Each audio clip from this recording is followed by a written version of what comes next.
Bismillahirrahmanirrahim. Assalamualaikum warahmatullahi wabarakatuh. Waalaikumsalam warahmatullahi wabarakatuh.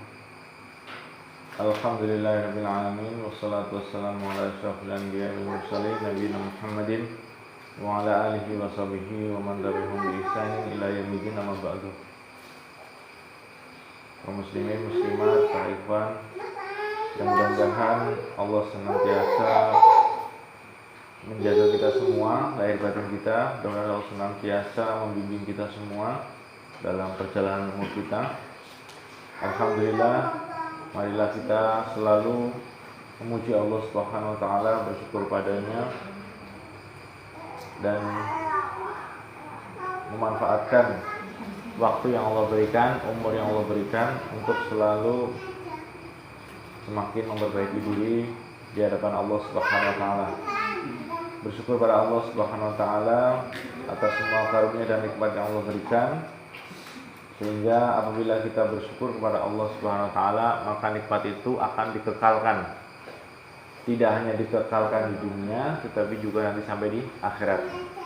Nikmat itu akan ditambah, iman juga akan ditambah, hidayah akan ditambah. Insya Allah dengan ditambah keberkahannya dan kebaikan dari Allah, nikmat itu tidak mengandung kemadorotan di dunia dan di akhirat. Salawat dan salam semoga Allah senantiasa limpahkan dan curahkan kepada utusan Allah Nabi Muhammad SAW. Beliau sebesar-besarnya hadiah. Jadi setiap ibu akan merasa gembira bila diberikan hadiah seorang putra. Seorang laki-laki yang sendirian atau istilahnya jomblo akan menjadi gembira kalau mendapatkan hadiah pasangan. Tetapi ada hadiah yang dinikmati oleh seluruh alam semesta. Siapa itu? Nabi Muhammad SAW. Kehadiran Rasulullah, diutusnya Rasulullah SAW adalah menjadi rahmat, menjadi nikmat, menjadi hadiah dari Allah Subhanahu wa taala untuk seluruh alam semesta. Tidak hanya itu, beliau juga adalah hadiah terbesar untuk umat di dunia maupun di akhirat. Coba nanti di akhirat terasa sekali betapa saat itu nanti semua nabi dan rasul permintaannya, syafaatnya tidak diterima. Tetapi ketika Rasulullah Muhammad SAW yang meminta, maka Allah menerimanya.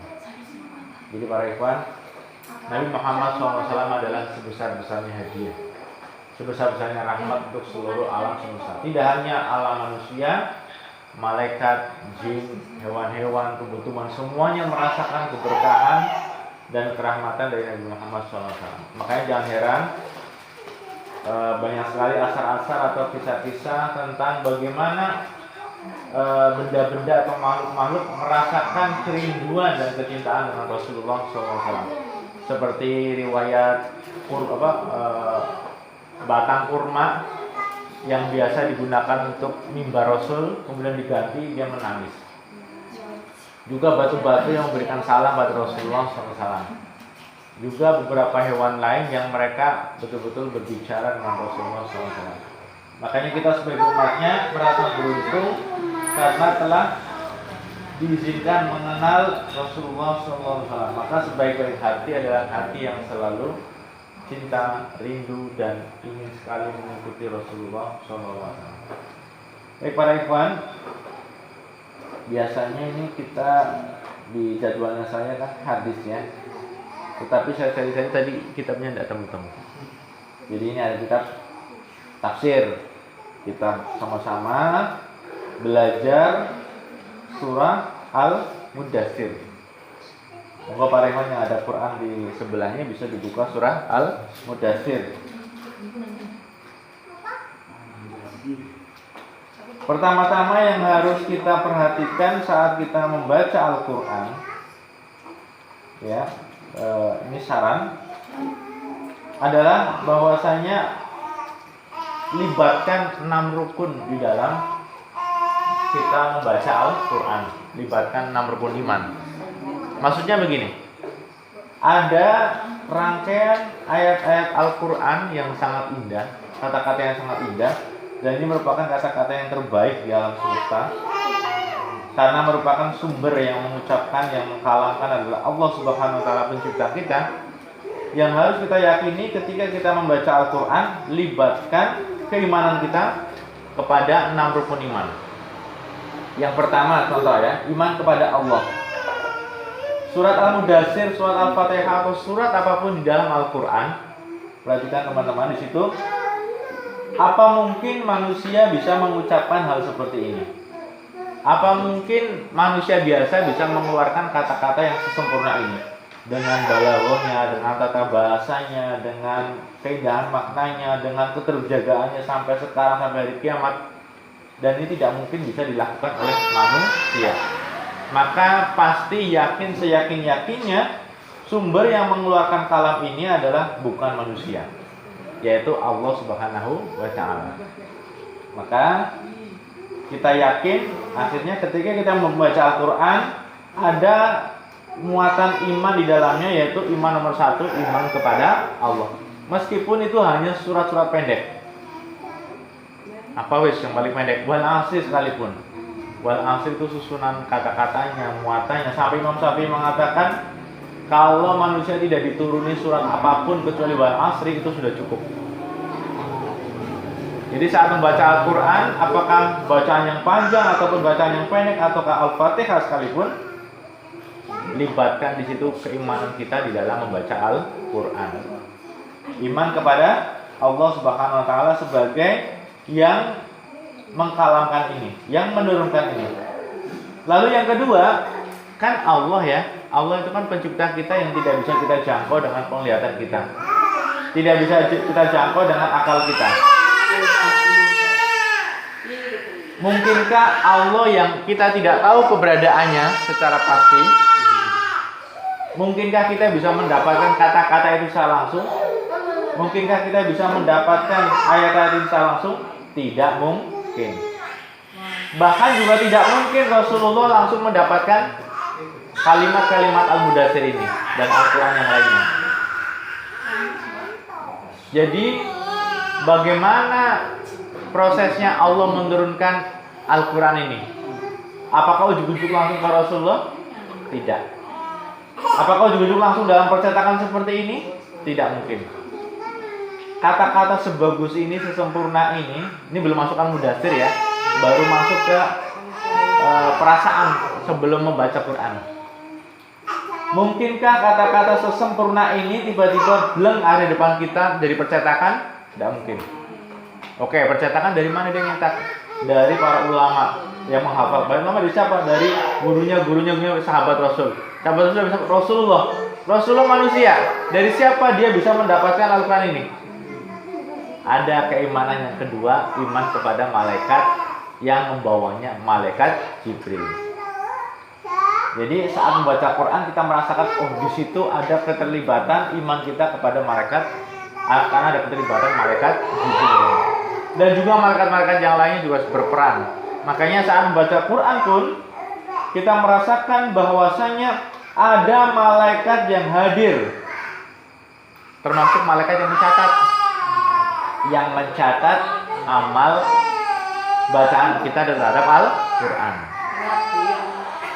Ada juga malaikat yang berkontribusi membagikan rezeki, walaupun dia bukan sumbernya memberi rezeki. Pemberi rezeki adalah Allah Subhanahu wa Ta'ala, tetapi pembaginya adalah malaikat Mikail. Coba kalau kita tidak punya rezeki sehat, tidak punya rezeki makan, tidak punya rezeki pakaian, kita nggak mungkin datang ke pengajian ini. Tidak punya rezeki akal yang waras, tidak mungkin kita bisa mencerna Al-Quran.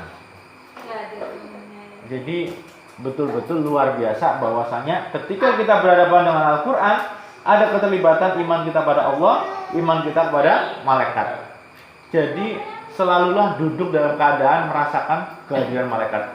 Selalulah duduk, berdiri, tidur dalam merasakan kehadiran Allah Subhanahu wa Ta'ala.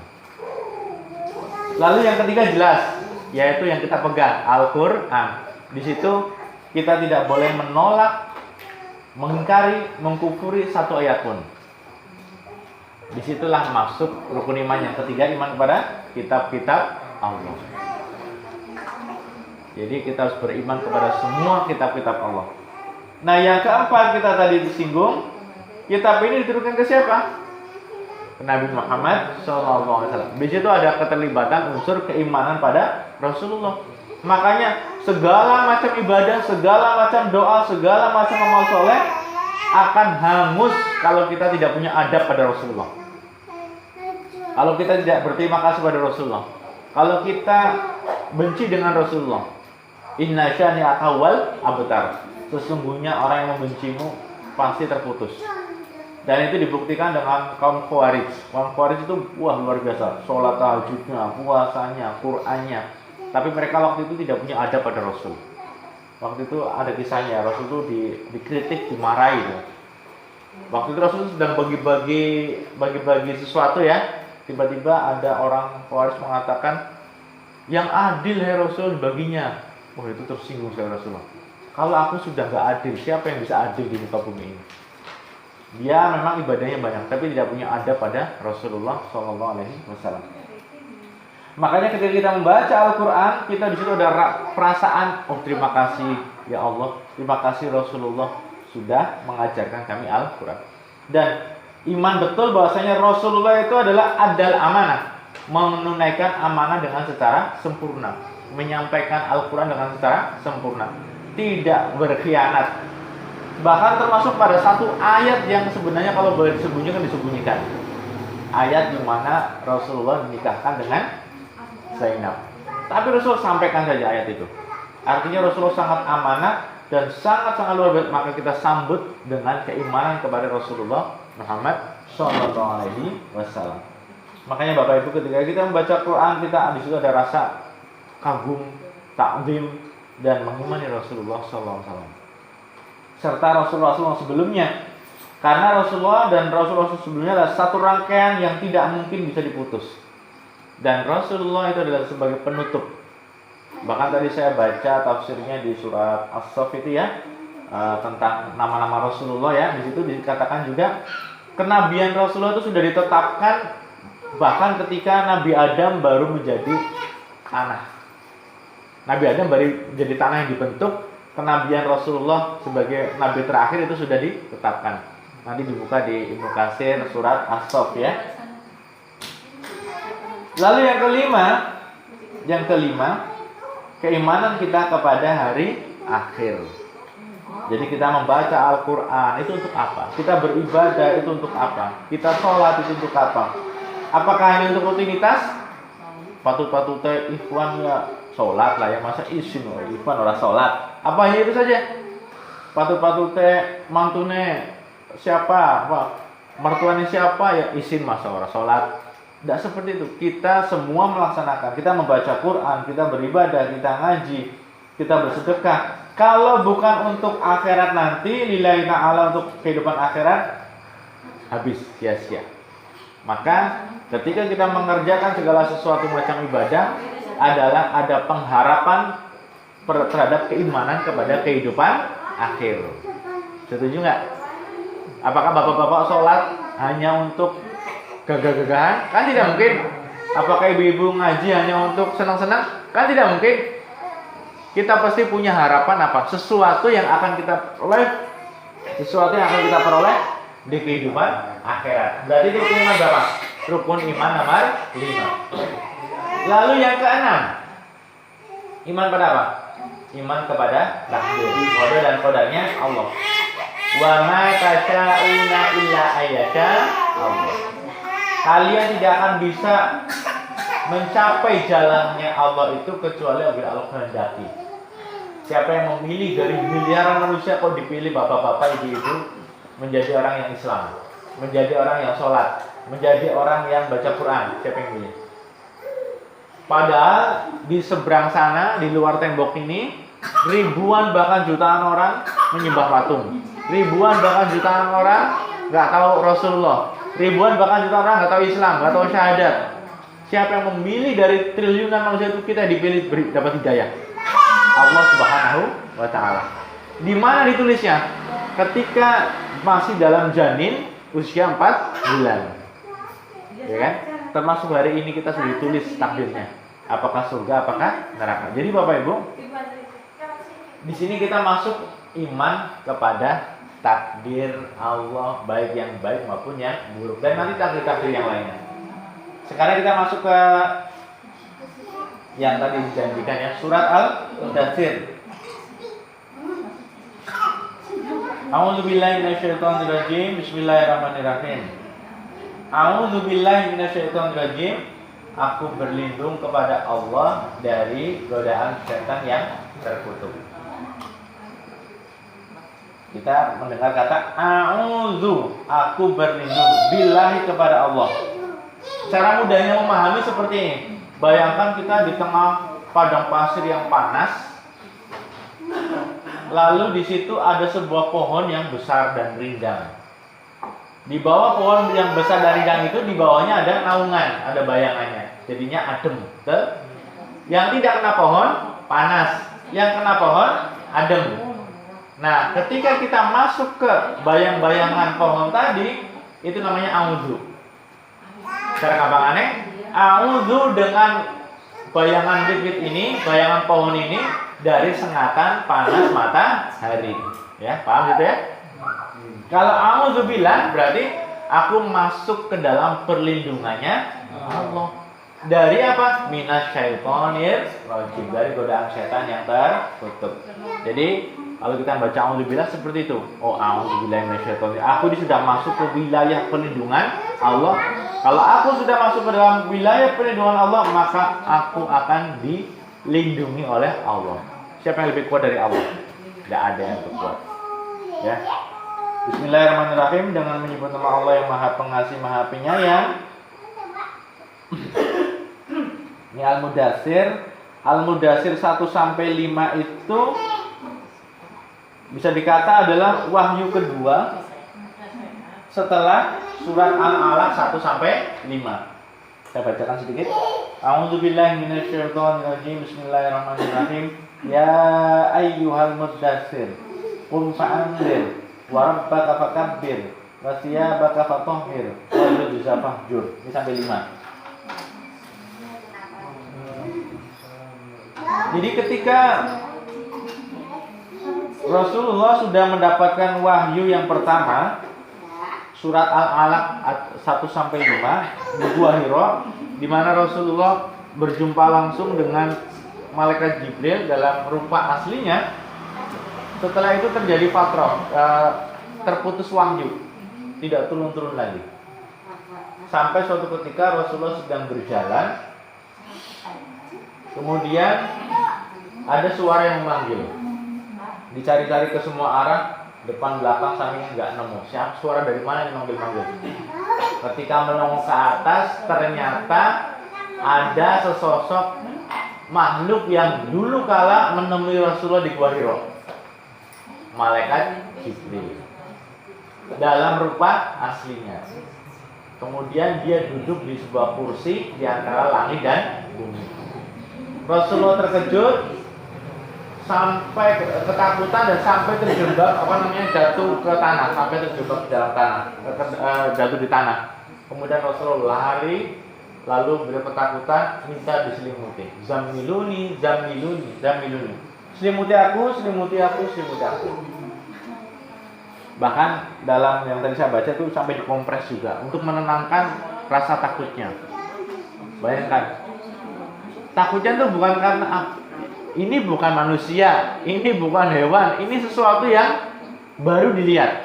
Dan itu besarnya seperti apa kita tidak tahu. Karena dari riwayat mengatakan malaikat Jibril kalau rupa aslinya itu sayapnya 600. Dan hanya Allah yang bisa menjelaskan bagaimana sayap 600. Dan Jibril adalah luar biasa, malaikat yang paling ya berarti utusan Allah dari kalangan malaikat. Nah, ketika sedang diselimuti itulah turun wahyu Allah yang ya ayyuhal mudaththir, wahai orang yang berselimut atau berkemul. Dan itu ada satu Rasulullah SAW. Qum fa'anzir, bangunlah, lalu berilah peringatan kepada manusia, lalu berilah peringatan. Wa rabbaka fakabbir, dan Tuhanmu maka agungkanlah, besarkanlah. Wa thiyabaka fatahhir, dan pakaianmu sucikanlah. Wa rujza fahjur, dan dosa-dosa tinggalkanlah, atau penyembahan berhala maka tinggalkanlah. Ada yang mengatakan juga memang ini bentuk lahiriahnya adalah Rasulullah berselimut ya. Tetapi ada yang menafsiri lebih jauh, Rasulullah disuruh menanggalkan selimut kenyamanan hidupnya. Memang aslinya berselimut ya, tapi memang selanjutnya kehidupan Rasulullah itu sudah penuh kesusahan. Dalam arti susah dalam perjuangan. Seolah-olah selimut dulu yang dia menyelimuti sebagai pedagang, sebagai orang kaya, ya kan? Dia saudagar sukses, itu sudah dilepas karena dia akan menghadapi kum fa'andir, bangunlah dan berilah peringatan kepada manusia. Dan di situ juga kita bisa melihat bagaimana setianya Khadijah dalam merawat dan menjaga suaminya Nabi Muhammad SAW. Sampai berapa kali itu malaikat Jibril menyampaikan salam secara langsung kepada Khadijah. Qum fa'anzir, bangunlah dengan teguh, dengan keyakinan yang kuat, dengan azam dan tekad yang bulat. Fa'anzir, lalu berilah peringatan kepada manusia. Jadi Bapak Ibu, sejak kapan Rasulullah mulai ada yang suka dan ada yang benci? Sejak umur 40 tahun diangkat menjadi Rasul. Sebelum Rasulullah 40 tahun ya, sebelum menjadi Rasul, semua masyarakat Quraisy bersatu dalam satu ungkapan yang bulat, Rasulullah itu Al-Amin. Mereka semua mencintai Rasulullah, mereka suka dengan Rasulullah. Tidak ada satupun yang berbicara jelek tentang Rasulullah ketika sebelum menjadi Rasul. Termasuk Abu Lahab. Abu Lahab itu cinta sekali dengan Rasulullah. Buktinya apa? Ketika Rasulullah lahir, Suwaibah ikut menyusui budaknya Abu Lahab. Ketika Suwaibah lari tergobok-gobok mengabarkan kelahiran Muhammad kecil, Abu Lahab membebaskan Suwaibah sebagai tanda gembiranya karena Muhammad membawa kabar gembira tentang Rasulullah. Kurang hebat apalagi, bahkan konon rumahnya Rasul dengan rumahnya Abu Lahab itu nempel jejeran. Kurang dekat apa lagi, bahkan dua putranya Abu Lahab menikah dengan dua putrinya Rasul, Ruqayyah dan Ummu Kulsum. Betapa sangat kuat ikatan batin Abu Lahab dengan Rasulullah SAW. Ngasih besanan orang mung siji wadon sampai dua putra dua putrinya dibesankan, dijodohkan. Berarti kan sangat kuat sekali. Tetapi semenjak Rasulullah diutus menjadi Rasul, apalagi sejak turun surat Al-Ahzab, hancur hubungan itu. Sampai Abu Lahab memerintahkan pada putra-putranya untuk milih bapak atau istri-istrimu. Dan celakanya mereka milih bapaknya Abu Lahab. Akhirnya Ruqayyah dan Ummu Kulsum diceraikan oleh mereka. Walaupun akhirnya nanti mereka menjadi istri dari salah seorang sahabat Rasul yang mulia, Utsman bin Affan, dua-duanya ya. Jadi semenjak Rasulullah diangkat menjadi Rasul, terbelah manusia, ada yang cinta, ada yang benci, ada yang menolong, ada yang memusuhi. Dan siapapun orang yang mendakwakan Islam, pasti ada yang setuju, ada yang tidak, ada yang suka dan tidak, itu pasti. Ini saya pernah mendengar begini. Ada orang soleh, ada orang muslih. Orang soleh itu adalah orang yang baik untuk dirinya sendiri. Sing penting aku wonge apik, sing penting aku wonge orang gawe neko-neko. Itu orang soleh. Orang soleh pasti banyak temannya, pasti nggak punya musuh. Itu orang soleh. Yang kedua, orang muslih. Soleh dan muslih. Sudah soleh, dia juga muslih. Ingin berbuat perbaikan untuk masyarakatnya yang mulai rusak. Misalnya di desanya sudah mulai banyak orang minum, banyak orang judi, masjid sudah kosong, kemudian pemimpinnya korupsi di desanya. Lalu ada satu orang soleh, aku harus membuat perbaikan, muslih namanya. Walhasil apa? Jadi banyak musuh. Ya. Tetapi ini harus ditegakkan karena apa? Ini ibaratnya kita itu sedang naik kapal yang besar, kapalnya tingkat, ya. Ada yang di tingkat atas, ada yang di lambung kapal. Nah, sementara ana wong nang jero ngisor, wong sing ora pati waras, nyekel linggis, lambung kapal dicucruk-cucruk. Nah, ditunjuk-tunjuk karo linggis jeroane kapal. Kalau semua orang itu mendiamkan, tenggelam semuanya. Wis men apa sih penting aku wong apik kene jurnal bolongi kapal. Ketilem kabeh, ya kan? Makanya tidak boleh hanya soleh tetapi juga harus muslim. Muslim itu adalah kalau panzir, berilah peringatan kepada manusia. Dan itu Rasulullah melakukannya. Hasilnya apa Rasulullah? Diusir, diancam bunuh, dihina, diboikot, dimiskinkan, dilaparkan, ya. Rasulullah jadi lapar, apalagi waktu boikot 3 tahun itu kelaparan semuanya tuh. Diboikot, di lockdown 3 tahun sama kafir Quraisy 3 tahun. Harga dirinya dijatuhkan. Percobaan pembunuhan, saya pernah membuat artikel, ada sekitar 7 lebih percobaan pembunuhan pada Rasulullah. Baik dari Abu Lahab, istrinya Abu Lahab, Abu Jahal, termasuk Umar bin Khattab, ya, itu juga mau berniat membunuh. Juga dari orang Yahudi dan beberapa ketika di perang Badar juga hampir Rasul dibunuh. Percobaan pembunuhan sudah berkali-kali, termasuk ketika pengejaran Rasulullah hijrah ke Madinah. Itu percobaan pembunuhan. Pengepungan rumah Rasulullah juga pernah terjadi. Ini akibat dari Fa'anzir.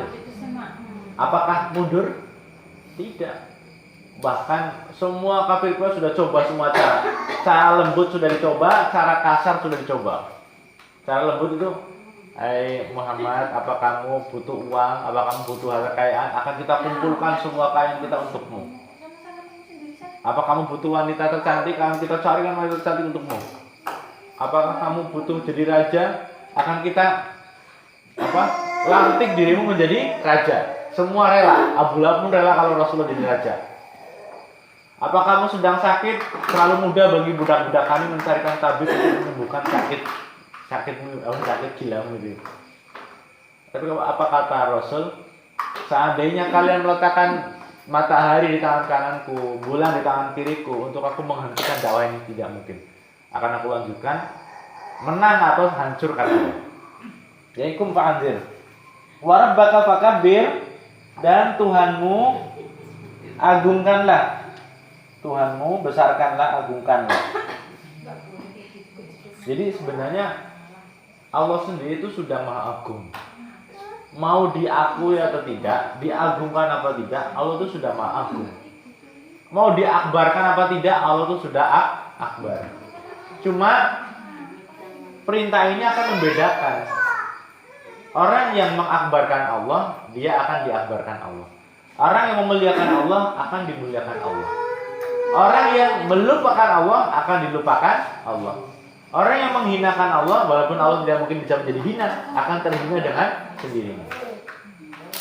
Jadi cuma sekarang memang manusia tertipu dengan akbar-akbar yang palsu. Event akbar, olimpiade akbar, final akbar, apalagi besok 17-an akbar, apalagi. Pokoknya yang akbar itu semua palsu. Yang akbar hanya Allah Subhanahu wa taala. Allah Maha besar, Allah Maha akbar, maka agungkanlah. Karena di situ juga ada, kalau kita membesarkan Allah di sini di hati kita, akhirnya begini Bapak Ibu, kalau kita sudah membesarkan Allah, akhirnya merembet ke yang lain-lainnya. Kita akan membesarkan nikmat-nikmat Allah. Kita akan membesarkan perintah-perintah Allah. Kita akan membesarkan larangan-larangan Allah. Kita akan membesarkan utusan-utusan Allah. Kita akan membesarkan kalam Allah. Tapi kalau akbarnya Allah sudah mulai hilang di hati kita, karena kita kemasukan akbar selain Allah, akbarnya duit, ya kan, karena duit akbar, karena duit lemas. Akbarnya apalagi selain Allah, artis, akbarnya pokoknya selain Allah, digandrungnya lah. Himmahnya kemana? Ada orang yang himmahnya dengan pakaian, ada orang yang himmahnya dengan uang. Himmah gue caranya sing dipikiran nemen, sing dicitak-citak nemen, sing disenengi temen. Ada yang himmahnya hiburan, ada yang himmahnya olahraga, ada yang himmahnya jabatan, ada yang himmahnya wanita. Nah, itu akan mempengaruhi kondisi hidupnya. Tetapi kalau orang himmahnya adalah Allah, yang diakbarkan adalah Allah, ya sudah, dia akan menghargai dan membesarkan semua yang berkaitan dengan Allah, termasuk perintah-perintah Gusti Allah. Gitu ya. Termasuk ketika dituruni ayat oleh Allah, ketika Rasulullah sudah mengakbarkan Allah, ya sudah, wah ini harus dikerjakan, harus disampaikan, ya. Wa rabbaka fakabbir. Dan para ikhwan, kalimat ini juga yang paling sering kita baca dalam satu hari. Coba, kalimat thayyibah apa yang paling sering dibaca dalam satu hari? Allahu Akbar. Nang azan be ya, nang azan pingkira. Allahu Akbar. Papat. Kalau ditutup amin Allahu Akbar pindo. Komat tambahan komat. Nang salat takbiratul ihram tekan salam. Ditambah zikir. Zikir wis 33. Ya kan? Tapi gue wis ngomong Allahu Akbar bolak-balik, Gusti Allah isi urung akbar di dalam hati kita. Betul? Masih belum. Nanti akan kerasa pada apapun yang berkaitan dengan Allah. Karena begini teman-teman, teman-teman kayak nang YouTube ya. Begini, ada seorang raja, misalkan anggaplah Raja Saudi, nulis surat perintah kepada kita semua. Nah, misalkan raja ini mengirim perintah.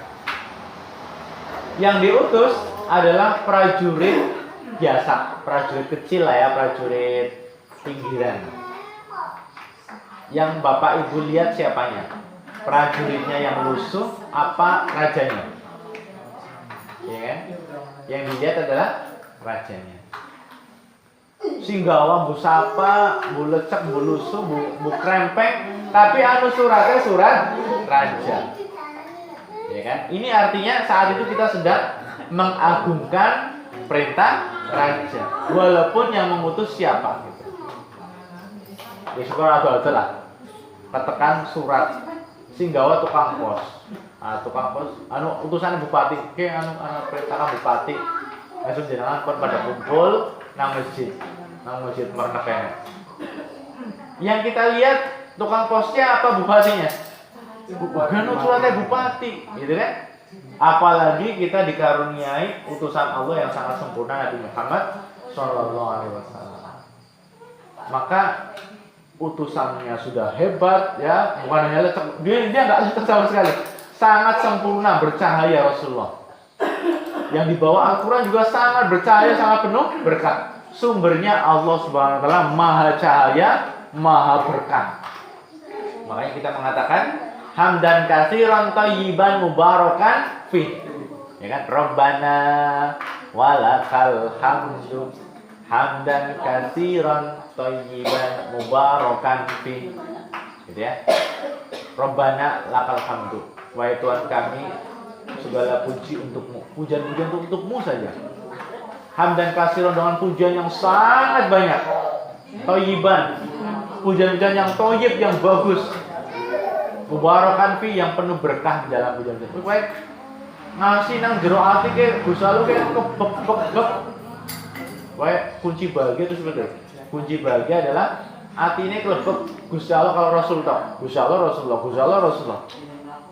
Beres urusan masalah. Beres semua rezeki. Beres semua sing mampet-mampet. Beres semua sing peteng-peteng.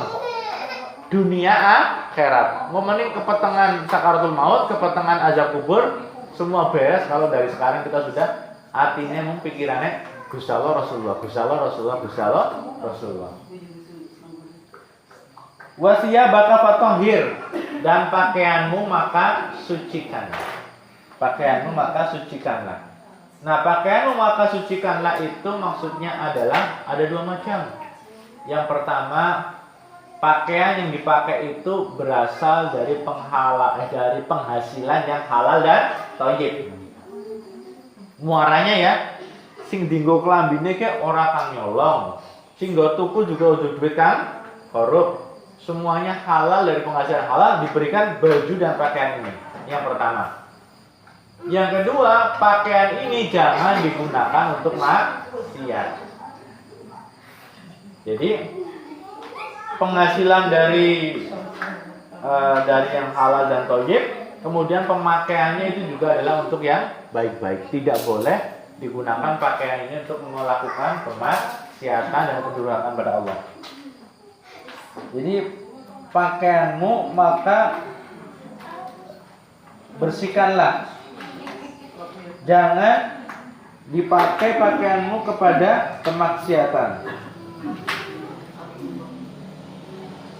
Sedangkan Muhammad bin Sirin mengatakan wasiyah baka fatahhir maksudnya adalah cucilah dia dengan air. Cucilah dia dengan air.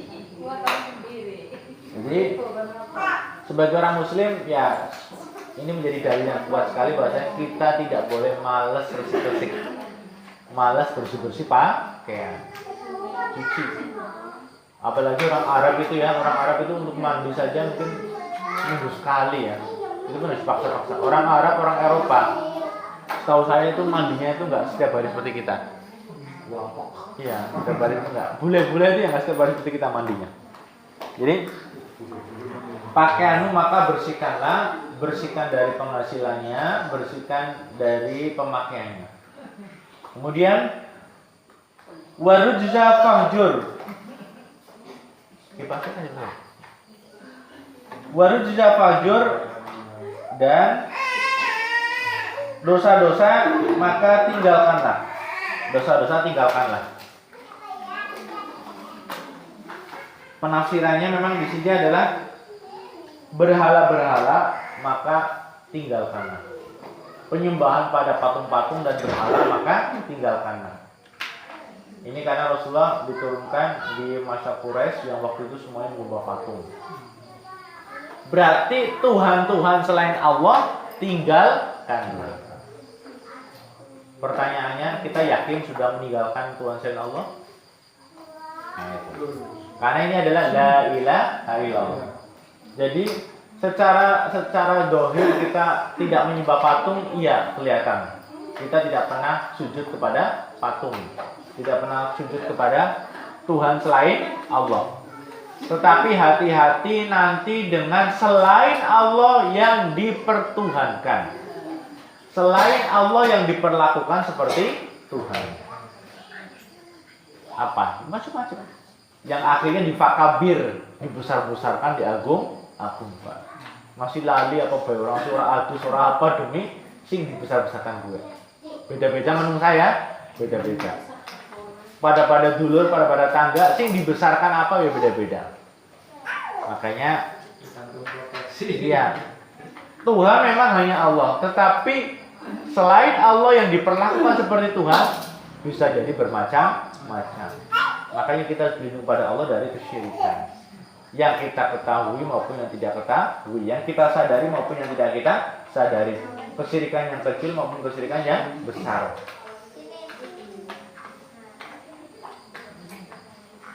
Warujama, dan juga dosa-dosa yang lain. Ini penting Bapak Ibu, karena memang dosa itu adalah beban. Dosa itu beban. Beban dunia dan akhirat. Nah, saya sendiri juga mandikan mayat itu sudah apa itu nggak tahu. Macam-macam. Anak wong gering kok abot pisan? Ya anak. Anak wong lembu pisan kok enteng ya anak. Gue nang akal orang ketemu deh. Kok bisa enteng ya? Kok kok bisa sing lemu enteng, sing enteng kok abot iki macam-macam. Ana sing ireng dudan padahal awaknya putih. Ana sing senyum. Ya banyak yang senyum ya. Sing mare deg-degan ngesuk gaya kepriwe. Aduh, kita tidak tahu. Kita tidak tahu. Makanya warujul fajur, dosa-dosa tinggalkanlah dengan bertobat kepada Allah Subhanahu wa taala. Karena ini menjadi penyakit, ini menjadi beban, ini menjadi penyumbat kebaikan dari Allah dan penyumbat keberkahan rezeki. Dosa-dosa maka tinggalkanlah. Wala tamnun tastaksir. Kita masuk ke ayat 6. Dan janganlah kamu memberi karena mengharapkan lebih.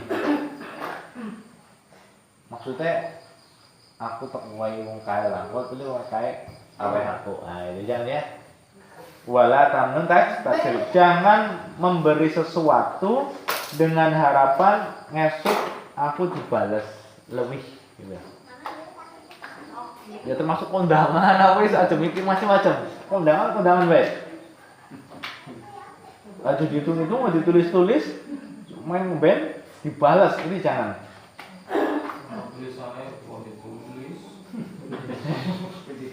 Ini ada lagi.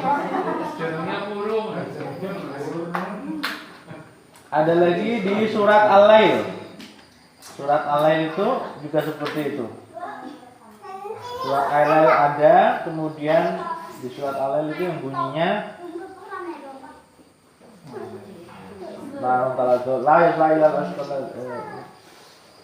mana ya?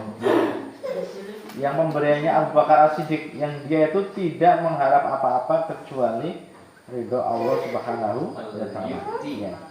Ya. Terus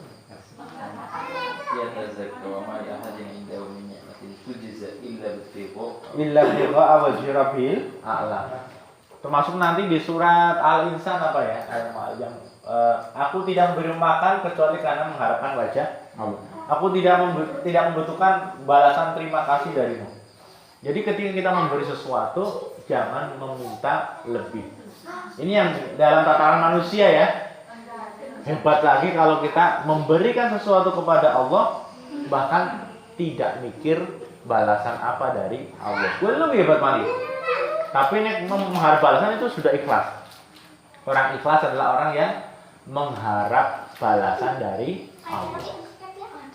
Tapi nek wong cinta, gue wis ora mikir balasan. Anu kadung tresna karo Gusti Allah, aku ora mikir balasan. Nah, nek wong cinta malah kau pembalasannya lebih akeh tinimbang wong ikhlas. Oh, anu. Iya seperti itu ya. Nek karena begini, orang yang mengharap balasan dia pasti akan dapat dari Allah, pasti. Karena itu ikhlas. Tapi kalau orang cinta, dia malah akan digerujuk dengan pemberian Allah yang tidak terbatas. Ya. Wala tamnun tastaksir, apalagi kalau kita memberi kepada seseorang yang kita tahu pasti dia tidak membalas, tidak bisa membalas. Misalkan kita punya tetangga yang sangat-sangat kekurangan, lalu kita menolong dia dan kita tahu dia tidak mungkin bisa membalas. Di saat seperti malah insya Allah pemberian Allah nanti akan jauh berlipat ganda.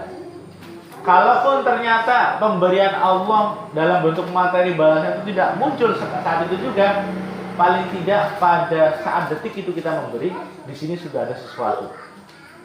Ya kan, anak perasaan senang bisa bantu orang lain. Jadi ada satu hadis yang cukup bagus yang saya tidak hafal ya. Nanti tinggal dicari sendiri di internet. Allah mencintai orang yang dermawan. Ya. Walaupun dia orang yang bodoh atau jahil. Dan Allah membenci orang yang bakhil. Walaupun dia seorang yang berilmu atau alim. Allah cinta dengan orang yang dermawan walaupun dia bodoh, walaupun dia jahil. Orang itu ilmu agama. Dan Allah membenci orang yang pelit walaupun dia alim. Sing apes wis bodoh, bakhil. Sing apik wis alim, dermawan, wis pengen gue. Dan kedermawanan itu dekat dengan Allah, dekat dengan surga, jauh dari neraka. Kepelitan, kebakhilan itu jauh dari Allah, jauh dari surga, dekat dengan neraka. Itu ada hadisnya, cari nanti ya. Kemudian wala tamnun taksir wali rabbika fasbir. Dan untuk memenuhi perintah-perintah Tuhanmu maka bersabarlah. Untuk memenuhi perintah Tuhanmu maka bersabarlah. Jadi Bapak Ibu kan angel ya, memenuhi perintah Allah tidak mudah tuh. Mengurutin pengajian malam Ahad saja tidak mudah. Merotoli, mulai berkurang. Apalagi ketika sudah nemu alasan corona, wah tambah daging nama main. Orang jamaah, orang pengajian, gitu ya. Jadi memenuhi perintah Allah itu sangat berat. Makanya ada gerakan pejuang subuh. Nah, ada gerakan pejuang subuh ya. Kenapa? Karena memang untuk sholat subuh zaman di masjid itu sangat sulit, sangat berat. Itu untuk memenuhi perintah Allah yang perintah. Belum lagi untuk memenuhi perintah Allah yang menjauhi larangan Allah. Belum lagi untuk memenuhi perintah Allah yang bersabar. Itu jauh lebih berat. Maka di sini Allah perintahkan wali rabbika fasbir, maka untuk memenuhi perintah Tuhanmu maka bersabarlah. Dan kesabaran ini akan berbuah manis. Allah mencintai orang yang bersabar. Allah membersamai orang yang bersabar. Orang yang bersabar pasti beruntung. Orang yang bersabar pasti menang. Dan saya baca di kitab At-Tazkirah itu, di pas pembahasan masalah timbangan, masalah mizan, semua amal itu ditimbang. Semua amal itu dimizan. Kecuali pahala, kecuali sabar. Amal sabar tidak ditimbang karena pahalanya terlalu banyak. Silakan dibuka surat Az-Zumar ayat 10. Allah memberikan untuk orang yang sabar itu pahalanya tanpa batas, bi ghairi hisab. Makanya sesuai dengan tadi ya, bahwasanya pahala sabar itu tidak ditimbang. Sabar menjalankan perintah Allah, sabar menjauhi larangan Allah, sabar menerima musibah, sabar menahan marah dan lainnya sebagainya. Ini yang sulit ya. Semoga Allah berikan kita taufik untuk bisa mengamalkannya. Berikutnya ayat ke-8. Fa'idza nuqira fin naqur. Maka apabila ditiup sangkakala. Fadzalika yauma idzin yaumun asir. Maka hal itu pada hari itu merupakan yaumun asir, hari yang sangat penuh kesulitan. Alal kafirina ghairu yasir. Untuk orang kafir sama sekali tidak mudah. Oke, sekarang kita cerita tentang nakur. Nakur adalah asur. Asur adalah sangkakala. Sangkakala itu adalah sebuah trompet. Trompet yang bentuknya seperti tanduk yang diajarkan oleh Rasulullah.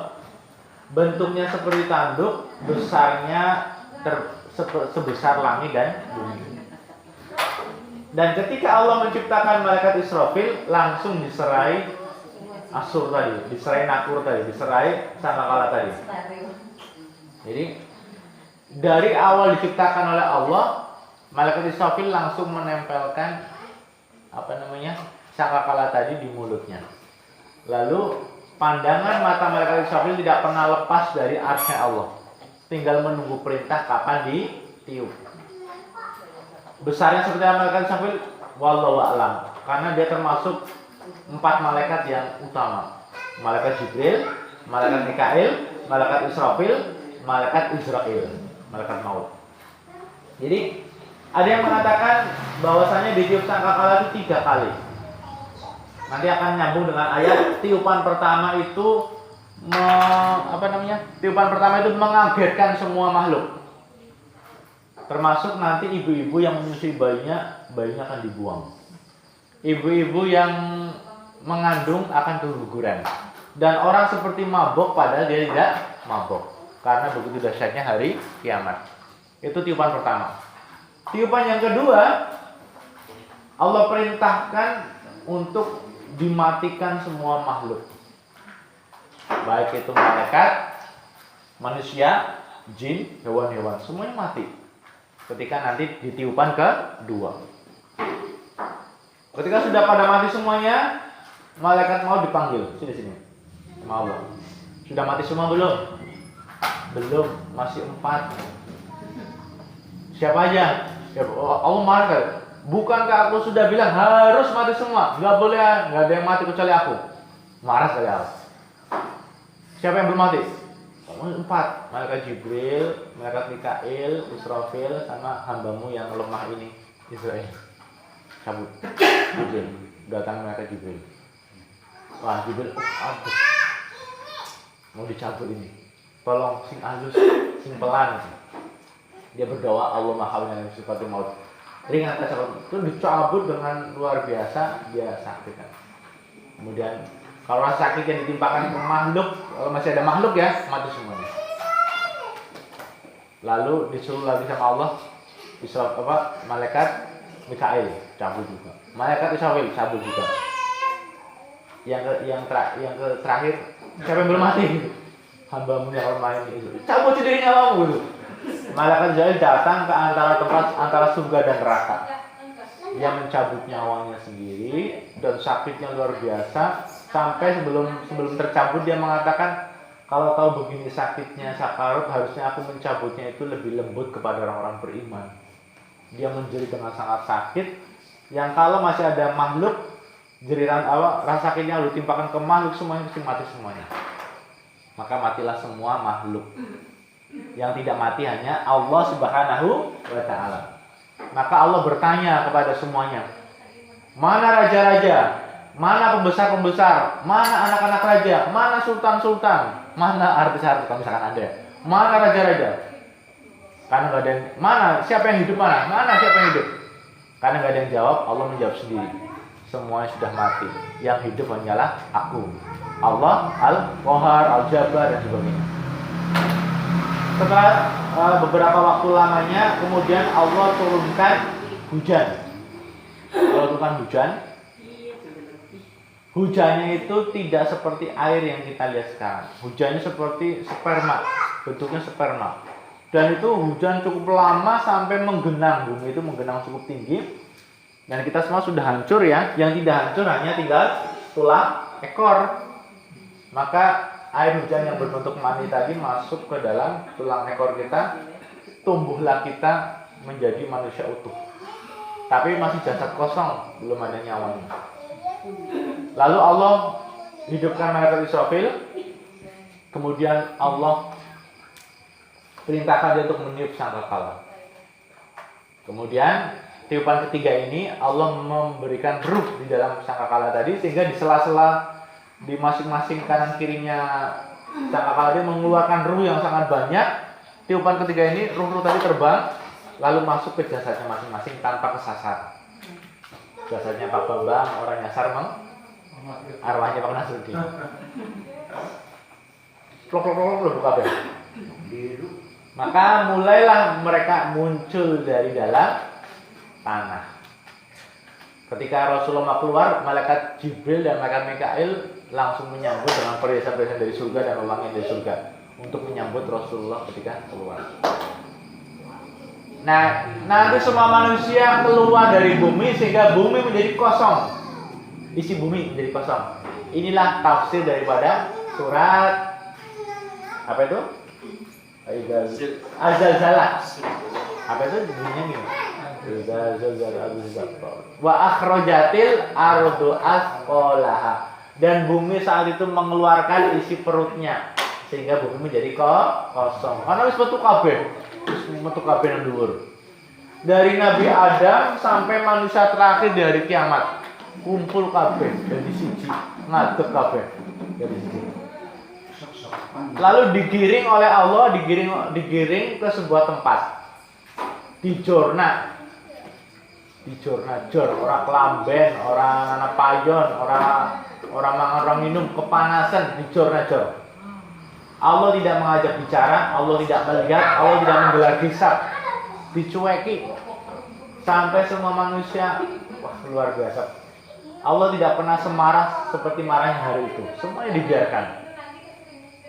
Malaikat disuruh, ayo tolong bujuk Allah supaya segera mulai hisab, nggak bisa. Nabi Adam dibujuk karena dia kan yang diciptakan secara langsung. Nabi Adam juga nggak bisa. Nafsi diriku. Coba bujuk Nabi Nuh, dia Rasul pertama, anakku. Datang Nabi Nuh manusia, tolong bujuk Allah supaya menggelar hisab, nggak bisa. Nafsi diriku. Coba ngobrol sama Khalilullah Nabi Ibrahim, dia kan kekasih Allah. Datang Nabi Ibrahim, aku nggak bisa diriku. Coba bilang ke Kalimullah Nabi Musa nggak bisa. Coba bilang ke Ruhullah Kalimatullah si Nabi Isa, nggak bisa juga. Terakhir orang-orang mendatangi Nabi Muhammad SAW. Maka Rasulullah menghadap Allah, bermunajat pada Allah, bersujud pada Allah, memuji Allah dengan pujian yang belum pernah ada pujian sebagus itu. Allah kemudian menerima. Syafaat siapa yang diterima? Syafaat Nabi Muhammad SAW. Makanya dia disebut Sayyidu Bani Adam. Dan dia juga disebut sebagai Al-Khashir. Nama-nama beliau kan banyak ya. Ada Ahmad, ada Muhammad, ada Al-Muqaffi. Al-Muqaffi yang diikuti. Kemudian juga ada Al-Khashir, ada Nabi Rahmah, ada Nabi Taubah, ada Nabiul Malhamah. Nabiul Malhamah itu nabi yang peperangan, nabi perang ya. Dan termasuk itu tadi, karena di Al-Khashir, Nabi Al-Khashir karena seluruh manusia sangat tergantung nasibnya pada Rasulullah pada mahsyar. Akhirnya Rasulullah yang minta, kemudian ketika sudah diterima ya. Selanjutnya begini, Bapak. Manusia kan sudah digiring di padang mahsyar ya. Allah belah langit. Nah, ketika Allah belah langit, turun malaikat yang sangat banyak sepenuh langit satu ya, mengepung manusia. Manusia terkepung ya, manusia jin terkepung. Lalu Allah belah langit kedua, turun lebih banyak lagi malaikat mengepung ke lapis 2. Langit ketika dibuka lagi turun ke lapis 4, lapis 5, lapis 6 sampai lapis 7. Manusia di tengah-tengah. Manusia di tengah-tengah. Makanya nanti sampai pada ayat, kalau kamu bisa menembus batas-batas langit tadi, silakan tembus. Maka kamu tidak bisa menembus kecuali bisultan, kecuali dengan kekuatan. Tidak bisa. Dan itu sesuai dengan surat An-Naba, ya. Yauma yaqumur ruhu wal malaikatu shaffa, ya kan? Pada hari itu para malaikat berdiri bersaf-saf. Yaqumur ruhu wal malaikatu la yatakallamuna illa man adzinallahu rahman wa qala shawaba. Tidaklah bisa bicara manusia dan jin ya kecuali yang diizinkan oleh Allah bicara, dan tidak bisa bicara kecuali bicaranya yang benar. Ya. Malaikat bersaf-saf. Wah, neraka jahanam didatangkan. Waktu itu neraka jahanam diseret dengan 70.000 tali. 70.000 tali yang sangat kuat. Satu talinya dipegang oleh 70.000 malaikat. Berarti pinggir 70.000 kali 70.000. Ngamuk-ngamuk. Sampai semua kerepotan. Sampai di surat Al-Jasiyah itu lututnya itu ambrol. Tapi saking ketakutannya melihat neraka jahanam. Dan neraka jahanam itu menjilat sana menjilat sini waktu itu. Sampai ada keterangan dia baru tenang ketika malaikat Jibril melempar satu mangkok air. Baru dia tenang. Ada yang tanya, itu air apa? Kok bisa membuat jahanam tenang? Ini adalah air mata orang-orang yang bertaubat yang aku kumpulkan. Bisa membuat neraka jahanam tenang gitu. Nah, barulah ketika itu digelar Yaumul Hisab. Ya, Yaumul Hisab. Jadi begitu Bapak Ibu.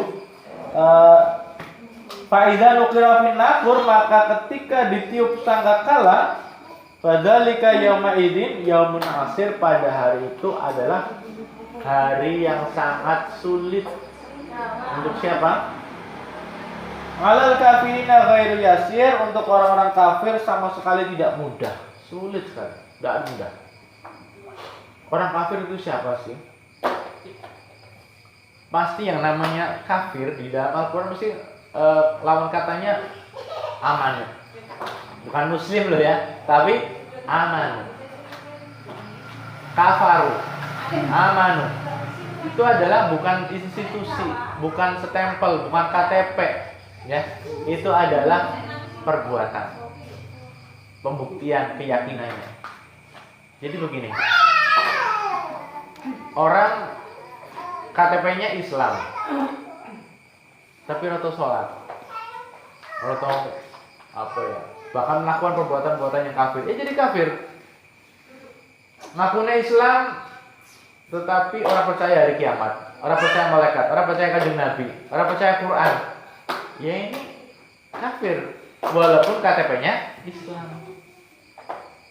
Terus kemudian di sini kan untuk orang kafir sulit, tidak hanya untuk orang kafir, termasuk ya kita semua, itu ada yang sangat sulit.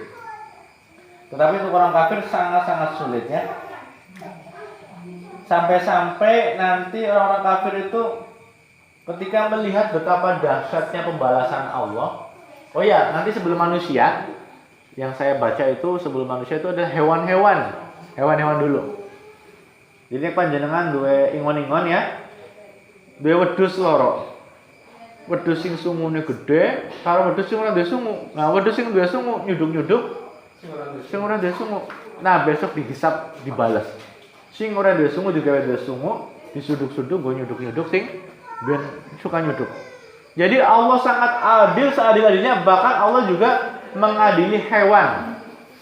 Ya, hewan pun akan diadili. Ini betapa Allah itu ahkamul hakimin. Surat Atin ya, ahkamul hakimin. Allah itu hakim yang paling adil. Sehingga jangankan manusia, hewan pun mendapatkan keadilannya.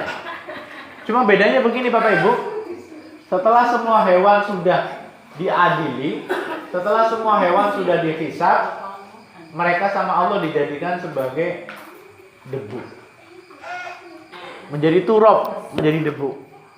Itulah yang membuat orang kafir langsung ya laitani kuntu turaba. Surat apa itu? Ya. Surat An-Naba terakhir. Ketika melihat orang kafir, ketika melihat azab Allah, mereka berkata, ya laitani kuntu turaba. Oh, seandainya aku menjadi debu saja seperti hewan-hewan itu. Kata orang kafir tidak. Orang kafir tidak. Mereka tidak jadi debu. Kita semua tidak jadi debu, tetapi adalah akan mendapatkan balasan. Jadi nanti kan kalau manusia nanti melewati sirat ya. Sirat itu jembatan di antara dua bahu neraka jahanam. Nah, sebelum melewati jembatan, hewan-hewan sudah dijebuk. Sedangkan manusia tidak dijebuk.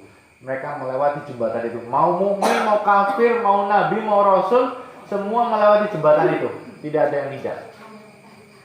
Cuma bedanya kecepatannya Bapak Ibu. Kalau Nabi dan Rasul, Abu Bakar, Umar, Utsman, mereka kecepatannya cepat kilat. Ada yang mengatakan kecepatan kita itu adalah sebagaimana kecepatan kita menyahut perintah Allah dan menjauhi larangan Allah. Abot berarti ini anak azan kok, aduh. Anak urunan, anak iuran, aduh gitu. Bahasa dong anu abot ya. Ngisore itu kali serayu Bapak Ibu. Ngisore jahanam.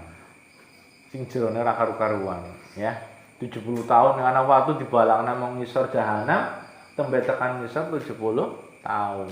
Kayak nu bayi dibalang nang dhuwur, tekan ngisor dari kaki-kaki 70 tahun. Saking juene saking jerone neraka jahanam. Nah, wis kecemplung, bagaimana kita bisa naiknya? Ya. Jadi Bapak Ibu, ini akan menyangkut pada rukun iman yang nomor 6 tadi. Adalah tentang hari akhir dan peristiwa sesudahnya. Kayak nu nek misalnya wis tekan kana ya.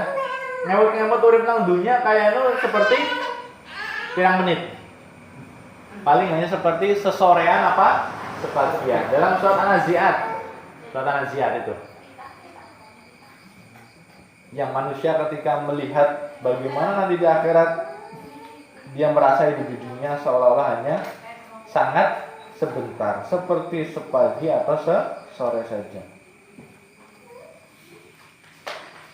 Jadi di sana adalah sesuatu yang abadi. Makanya Allah bertanya, ya ayyuhan nas ma gharraka bi rabbikal karim. Wahai manusia, apa sih yang menipumu sehingga dirimu sampai lupa kepada Tuhan yang karim, Tuhan yang maha mulia. Dengan apa? Macam-macam Bapak Ibu yang tipu kita. Ya, ada yang tertipu dengan hiburan, ada yang tertipu dengan kekayaan, ada yang tertipu dengan pakaian, ada yang tertipu dengan popularitas, ada yang tertipu dengan ingon-ingon, ada yang tertipu dengan kebon. Itu ghurur. Allah bertanya, ya ayyuhan nasu ma gharraka bi rabbikal karim. Wahai manusia, apa sih yang menipumu, apa sih yang melalaikanmu sampai lupa kepada Tuhan yang Maha Karim? Siapa sih dia? Alladzi khalaqaka fasawwaka fa'adala. Pada Allah yang sudah membentukmu, menciptakanmu, menyeimbangkanmu, membaguskan tubuhmu. Fi ai surati masya'arqabak, dalam bentuk yang Allah yang paling indah, paling bagus ya. Tapi ternyata kita memang banyak yang lupa. Nah di sini tadi ayat terakhir surat An-Nazi'at yang saya maksud. Ka'annahum yauma yarawnaha lam yalbasu illa 'ashiyatan aw duhaha. Mereka itu pada hari melihat azab itu ya, seolah-olah ketika melihat dunia itu mereka tidak tinggal di dunia kecuali hanya sesorean atau sepagian saja. Kayak esok kalau waktu harap kan sedih banget. Malah sing ngarani paling 3 menit. Makanya istilah Jawa, urip ge mampir ngombe apa enggaknya 3 jam sedina. Sepanas-panasnya kopi ya tetap orang ngasih sejam. Berarti sedih lah Bang. Sangat sebentar sekali kehidupan kita di dunia, tetapi sangat menentukan kehidupan kita nanti akhir. Gitu ya, demikian Pak Ikhwan tentang surat Al-Mudaththir ayat 1 sampai berapa tadi ya? Sampai ayat 10. Ada pertanyaan Pertanyaan dari Mas Iwan Robi Wahid. Assalamualaikum Ustaz, izin mengajukan pertanyaan terkait surat Al-Mudaththir, khususnya ayat ke-8 tentang hidupnya trompet sangkakala. Bukankah ini salah satu tanda kiamat besar? Apakah melihat kondisi sekarang ini sudah memasuki hari akhir yang sudah dijanjikan Allah SWT, dan kita sebagai umat muslim mempercayai itu, bagaimana cara kita sebagai muslim menyikapinya? ya, terima kasih Mas Iwan Robi Wahid ya. Peniupan sangkakala itu tanda kiamat yang sudah final ibaratnya. Sedangkan untuk tanda kiamat penerimaan tobat dan keimanan itu finalnya ketika matahari terbit dari barat. Kalau matahari terbit dari barat, semua keimanan, semua tobat sudah ditolak. Sedangkan untuk peniupan sangkakala itu sudah hancurnya ya, mendekati hancurnya. Sekarang ini tanda-tanda kiamat yang muncul sudah sangat banyak, tetapi bukan untuk ke arah kiamat kubro, masih tanda-tanda yang ya belum besar banget lah ya. Tapi sudah mulai muncul, diantaranya banyaknya pembunuhan, banyaknya perzinaan, minuman keras tersebar luas, kemudian juga adalah, nah ini yang tanda kiamat yang terasa sekali, tersebarnya kebodohan, diawali dengan dimatikannya para ulama. Baik sebelum corona maupun sejaman corona, itu para ulama banyak meninggal ya. Tahun 2019, 2020 ya, itu ulama-ulama sudah meninggal. Ustaz Arifin Ilham, terus juga ada banyak ulama-ulama meninggal ya sebelum corona ini. Nah selepas corona lebih banyak lagi yang meninggal ulama-ulama. Syekh Ali Jabir ya. Yang terjadi kebodohan tersebar di mana-mana, termasuk ditambah-tambah dengan sekolah online. Wah, tambah kebodohan menyebar lagi.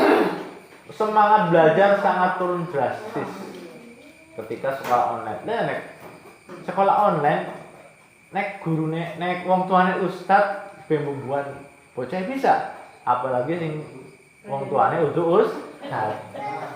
Si wong tuane guru, belum tentu dianggap sama anaknya. Apa meneh sing wong tuane udah guru. Si wong tuane ibaratnya gemuen ora tau sekolah, disodori pelajaran sing angel-angel pol. Nah itu jadi tersebarnya kebodohan. Semangat ngaji sudah turun. Kemudian tanda kiamat yang sangat banyak yang tidak bisa kita sebutkan satu persatu. Sikap kita adalah memang kelihatannya normatif ya, yaitu adalah meningkatkan, menjaga ketakwaan kepada Allah Subhanahu wa taala.